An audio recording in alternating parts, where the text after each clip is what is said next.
Hello students. आज हम षष्ठः पाठः भ्रांतो बालः के जो भाषिक विस्तार है ये हम इनका अध्ययन करेंगे। उससे पहले आपको परियोजना कार्य के विषय में भी जानकारी दे देते हैं। एकस्मिन् स्फोरकपत्रे अर्थात चार्ट पेपर एकस्य उद्यानस्य चित्रं निर्मार्य संकल्य वा पंचवाक्येषु तस्य वर्णनं कुरु। एक चार्ट पेपर में आपको एक उद्यान का चित्र बनाकर उसके बारे में 5 वाक्य लिखना है और उसका वर्णन करना है। 5 वाक्यों में आपने उद्यान में क्या क्या हम देखते हैं उद्यान में, तो उसके विषय में आपको लिखना है। इसी तरह से दूसरा है परिश्रमस्य महत्वम् इति विषये हिंदी भाषया आंग्ल भाषया व पंचवाक्यानि लिखत। परिश्रम का क्या क्या महत्व होता है हमारे जीवन में, इस विषय पर हिंदी भाषा में और अंग्रेजी भाषा में आपको 5 वाक्य लिखना है। ये आपका हो गया परियोजना कार्य। अगला देखते हैं हम भाषिक विस्तार के विषय में। तो क्रिया के निम्नलिखित रूपों को ध्यानपूर्वक देखें, समझें व अभ्यास करें। जैसे कि पठती पढ़ता है या पढ़ती है, पाठयति पढ़ाता है या पढ़ाती है, पाठयामास अर्थात पढ़ाया। जैसे सह पुस्तकम पठती तो वह पुस्तक पढ़ती है। शिक्षकः छात्रान पाठयति शिक्षक जो है छात्रों को पढ़ाते हैं। और आचार्य वेदान पाठयामास आचार्य जो है वो वेदों का पाठ करते हैं। इसी प्रकार से और भी शब्द जो हैं आपको सीखने योग्य हैं आपके लिए। तो जैसे कि बोधति, जैसे कि बोधयति बोधयामास, तो ये तीनों रूप हैं आपके सामने। करोति कार्यति कार्यामास, जैसे कि करती है, दूसरों से कार्य करवाती है या फिर कार्य किया। लिखती लेखयति लेखयामास, लिखती है, दूसरों से भी लिखवाती है और उसने लिखा। फिर है गच्छति गमयति गमयामास, जाती है, फिर दूसरों को ले जाती है और वह गई। सा हसती हास्यति हास्यामास, शृणोति श्राव्यति श्रव्यामास। तो इन सारे शब्दों के 3 रूप यहाँ पर दिए हुए हैं।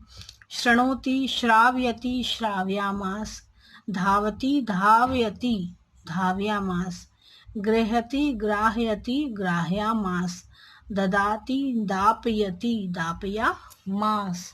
इस तरह से तीनों रूप। हरति हारयति हार्यामास, नयति नाययति नाययामास। फिर है यस्य च भावेन भाव लक्षणम, जहाँ एक क्रिया के होने से दूसरी क्रिया के होने का ज्ञान हो तो पहली क्रिया के कर्ता में सप्तमी विभक्ति होती है। इसे सती सप्तमी या भावे सप्तमी भी कहते हैं। जैसे उदिते सवितरी कमलम विकसती, कि जो सूर्य के उगने से कमल खिलते हैं। गर्जती मेघे मयूरः अनृत्यत, मेघ जब गर्जना करते हैं तब मोर जो है वो नृत्य करते हैं। नृत्यते शिवे नृत्यंती शिवगणाः, जब शिव नृत्य करते हैं तो उनके जो गण हैं वे भी नृत्य करते हैं। हठमाचरति बाले भ्रमरः अगायत, और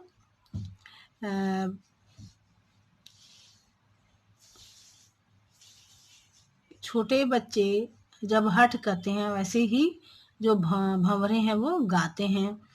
उदितय नैषधे काव्ये क्व माघः क्व च भारवी, और जो नैषध्य काव्य है उसमें माघ और भारवी के विषय में आपको बताया गया है। ये एक काव्य है, नैषधेय काव्य है जो माघ कवि ने लिखा हुआ है। इसके बारे में आप अगली क्लास में पढ़ेंगे। अन्य पदार्थ प्रधानो बहुब्रीहि, क्योंकि जो बहुब्रीहि समास है वह उसके बारे में जब हम पढ़ते हैं तो जिस समास में पूर्व और उत्तर पदों से भिन्न किसी अन्य पद के अर्थ का प्राधान्य होता है वह बहुब्रीहि समास कहते हैं। जिससे कि इस शब्द में पीतम अंबरम यस्य सह, जिसने पीत वस्त्र धारण किए हैं, तो कौन है जो पीत वस्त्र धारण करते हैं पीले वस्त्र? विष्णु जी। तो इसमें जो बताया जाता है उसका अर्थ कुछ और ही निकल के आता है। यह बहुब्रीहि समास है। नीलकंठ, जिनका कंठ नीला है, नीला कंठ यस्य सह, जिनका कंठ जो है वो नीला है। तो एक ऐसे एक ही भगवान है जो जिनका कंठ नीला है, भगवान शिव जी। फिर है अनुचिंतित पूर्व दिन पाठाः, अनुचिंतिता पूर्व दिनस्य पाठाः यह तय, कि जो पूर्व दिन के पहले दिन के पाठों को पढ़ते हैं, चिंतन करते हैं, यह तय। फिर है विघ्नित मनोरथः, विघ्नितः मनोरथः यस्य सः, जिनका मनोरथ विघ्नित रहता है। दत्त दृष्टि, दत्ताः दृष्टि येन सः, जो कि एक टक निहारते हैं। ऐसे कौन होते हैं जो एक टक निहारते हैं? तो ऐसे कोई विशेष होते हैं जो, जैसे कि कहते हैं कि जो पक्षी हैं वो एक टक निहारते हैं, तो ये पक्षियों के लिए कहा जाता है। इस तरह से इसका कोई और ही अर्थ निकल कर आता है। तो आज के लिए इतना ही। अपनी अगली क्लास में हम सप्तमः पाठः प्रत्यभिज्ञानम के